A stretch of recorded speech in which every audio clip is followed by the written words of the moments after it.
Once again, I bought from Dan the Dude, a friend of the channel, and this time he's come up kings. We'll see what I got this time. Welcome to PS Too Many Games. PS Too Many Games.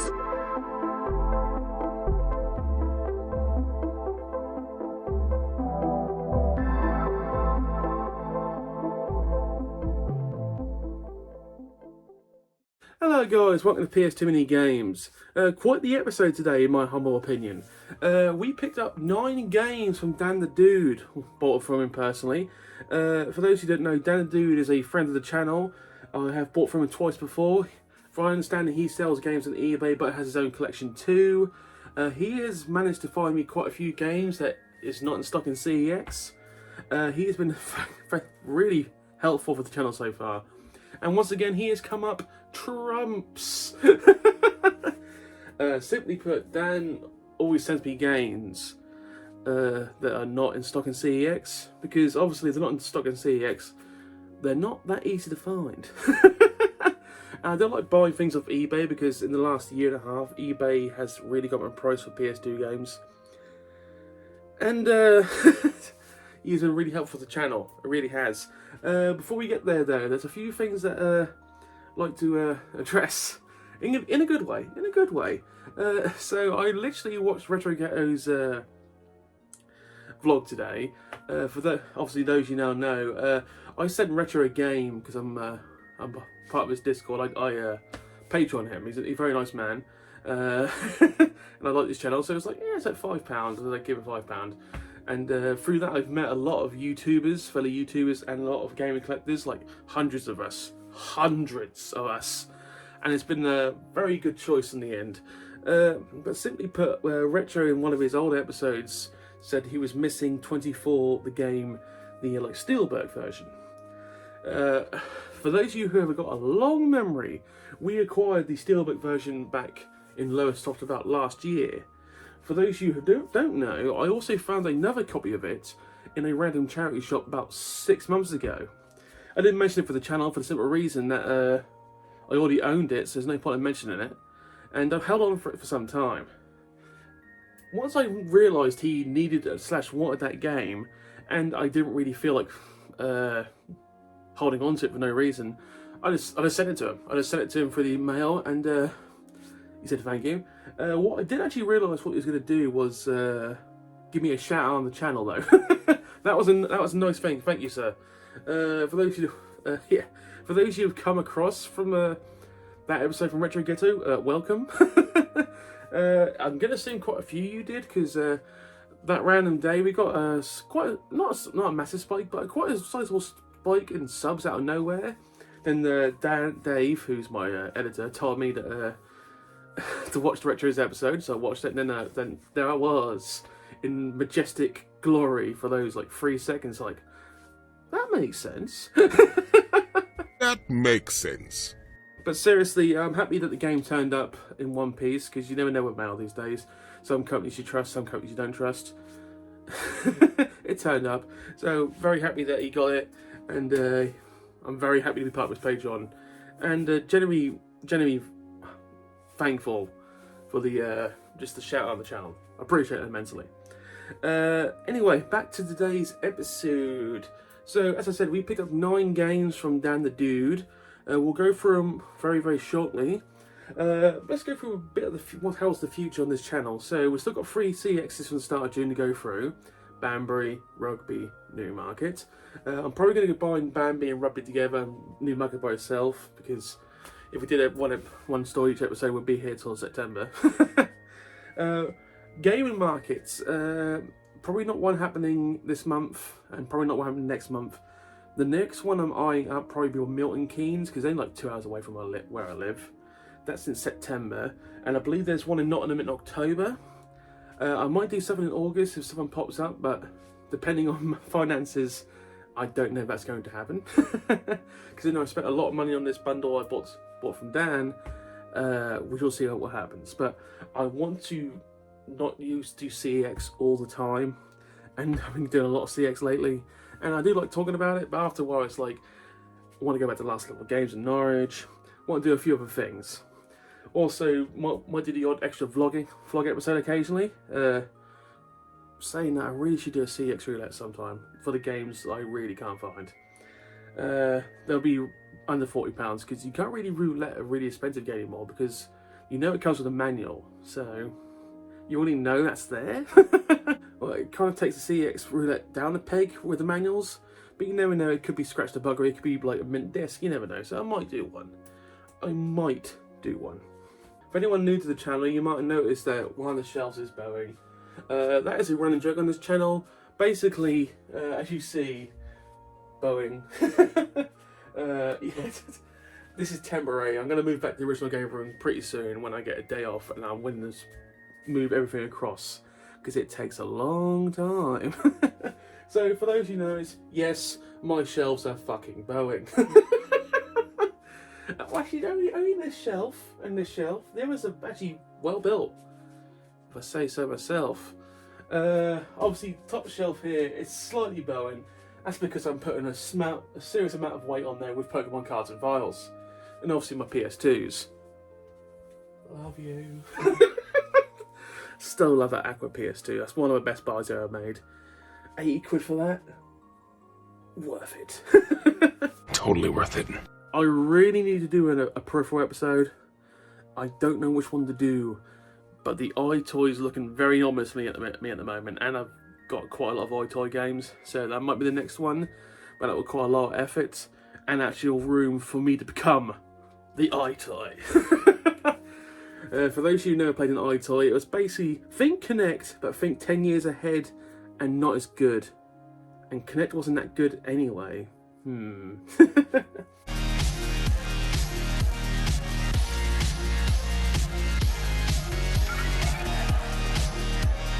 I did get a bit of flack for criticising the PS3 in the last episode. I will say one thing. I'm not criticising the console itself, it worked. I'm basically criticising the original price tag, which basically started off going, let's overcharge for our console. What possibly got wrong? Possibly go wrong. That's the first thing that's ever gone wrong. Also, by the way, if the lighting on the episode goes up and down randomly, it's because we've literally had a thunderstorm and it's going to brighten up quite quickly. So yeah, I start recording this just after the thunderstorm ended, so it might start off dull, but it might get brighter! And I don't really want to put the light on. Anyway, what we're going to do, we're going to throw a commercial break in now. I'm going to go through all 8/9 games after the commercial break. I will see you on the other side.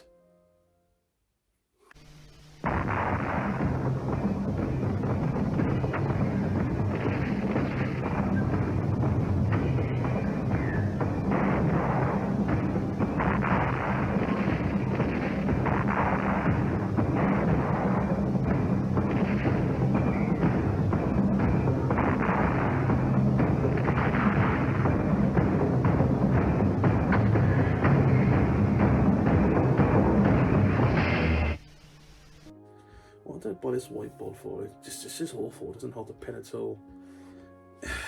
Honestly. Oh yeah, welcome back.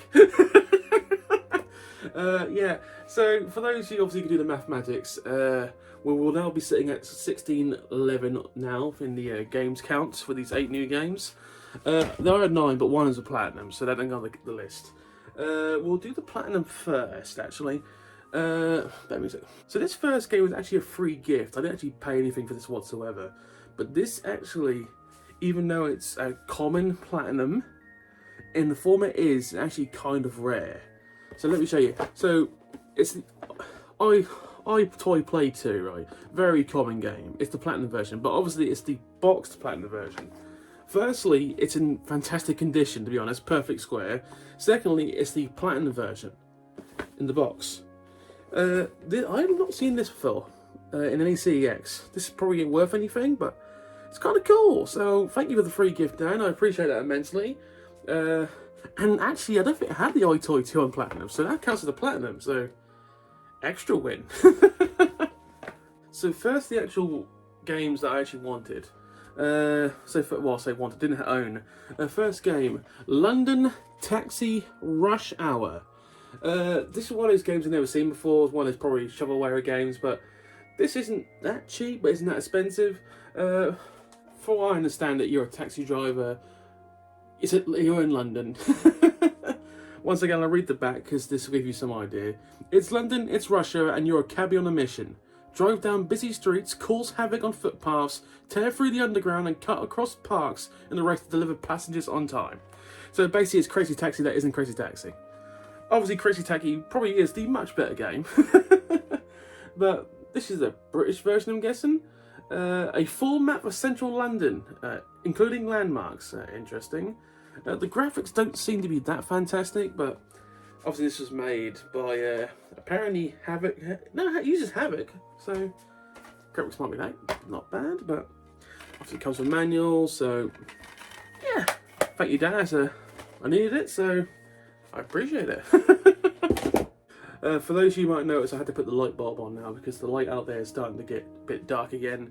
We might get another storm, so if it affects the video quality, I'm sorry, but I didn't want to stop midway through a video because it might piss down for hours. Game number 2, Puzzle Maniacs. Obviously, it's a 505 Game Street game, so they're not as common as you would find. Puzzle Maniacs. I am kind of curious about this because I do like puzzles. I don't usually play puzzles on consoles though. I usually like handhelds, that kind of thing. But I want to see what gaming Puzzle Maniacs even, Jesus Christ. I want to see what Puzzle Maniacs actually has to offer. And this isn't a cheap game. This is not expensive, but not cheap at the same time. So I will have a look at it for 10 minutes and I will judge it immediately. And I'll give my conclusion in a future episode. But for now, very happy to have it. Thank you once again, Dan. Game number 4, and this is going to be quite the mouthful. I will try and do it in one go. Johnny Bravo's The Hunker Mega bollocks. Johnny Bravo's The Hunker Mega fuck. Johnny Bravo's the Johnny Bravo the Ultra Mega Johnny Bravo the Hunky Mega Ultra Mighty.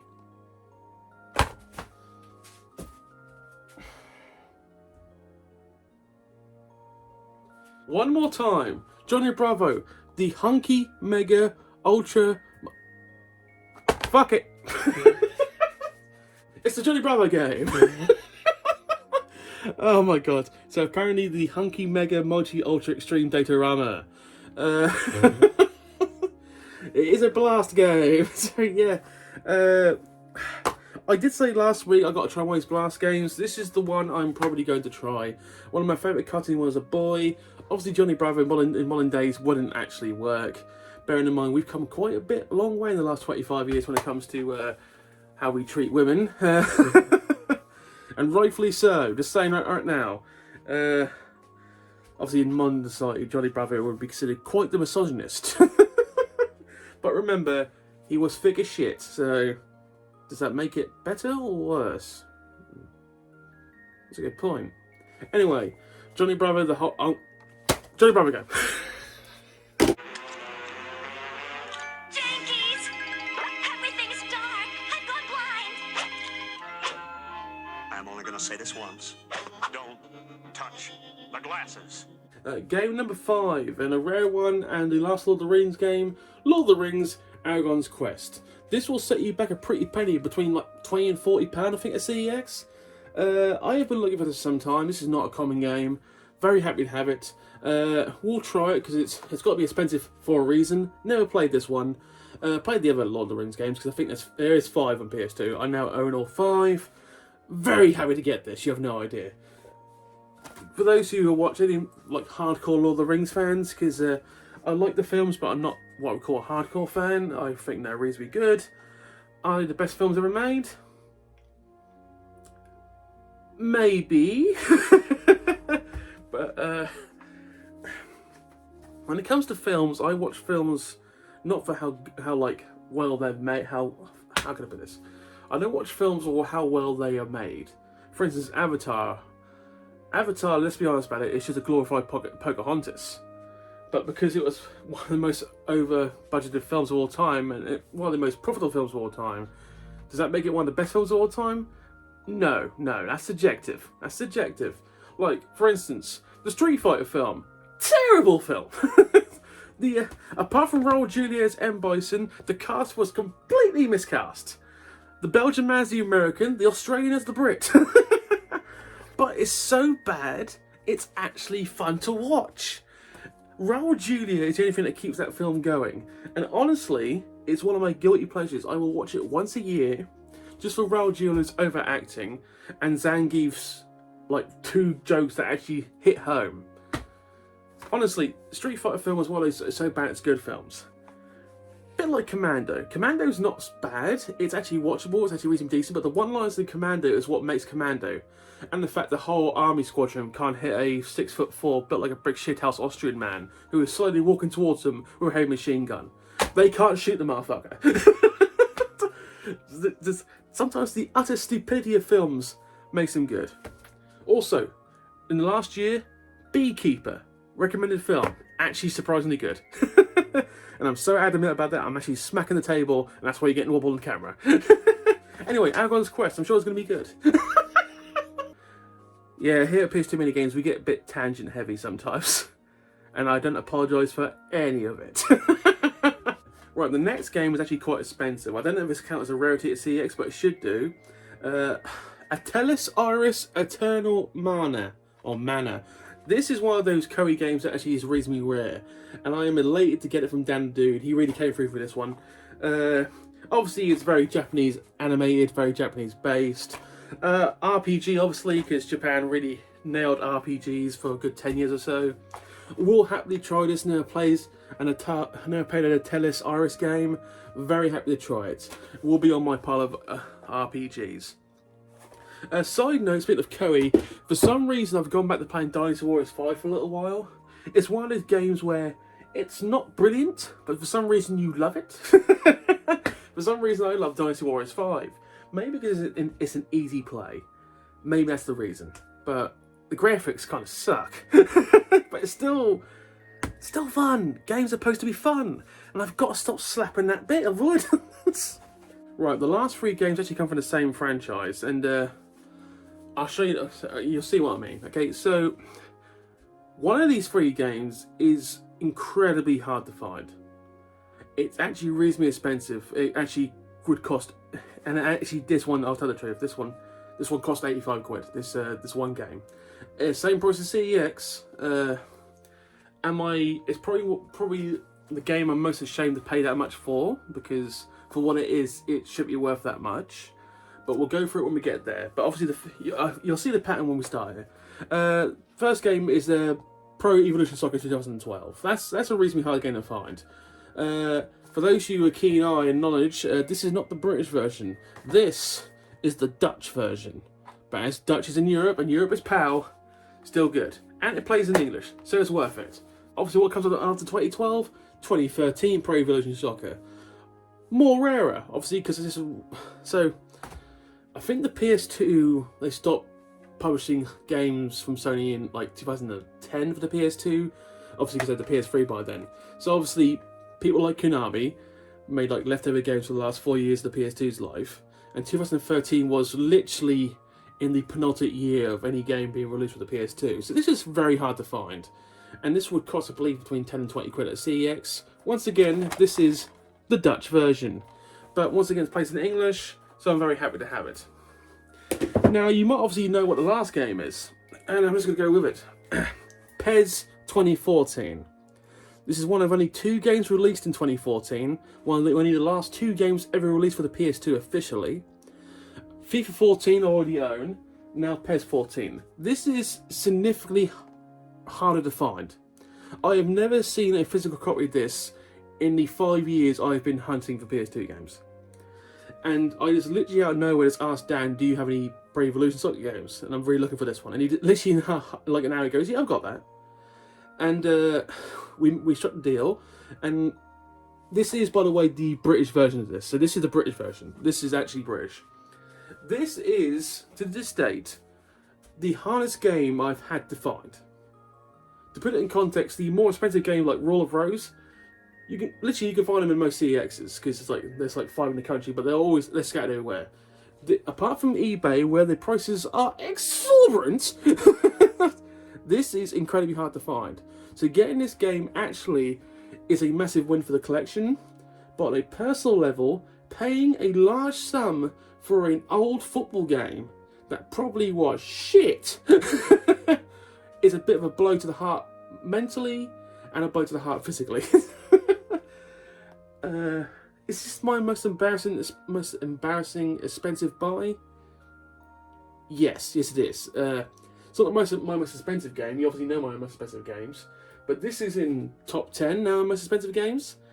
But I'm still happy to find it. I have no longer got to look for any Pro Evolution Soccer games.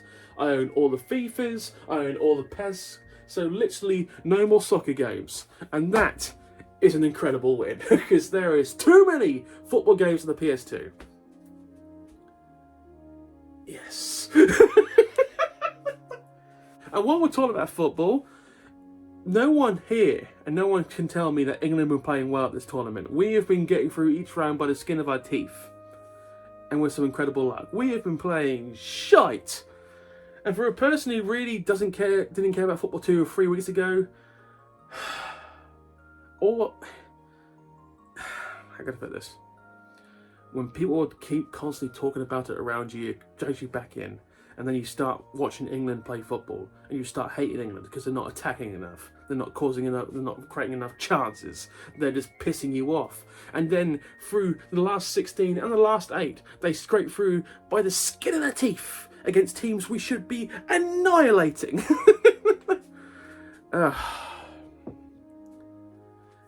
It's sometimes frustrating being a football fan. But anyway, for all those non-football fans, you've got the right idea. That is the end of the episode. Please comment, like, and subscribe. I'll reply to all comments. This has actually been a fun episode to do. That is obviously 8 more games for the channel. And I specified in the past, finding 8 games in one episode is going to be quite rare in the future because obviously we're getting there. We're 2/3 of the way there to an official number. Unofficially, it's a little more. But anyway, thank you for watching, guys. Have a good day. See you later.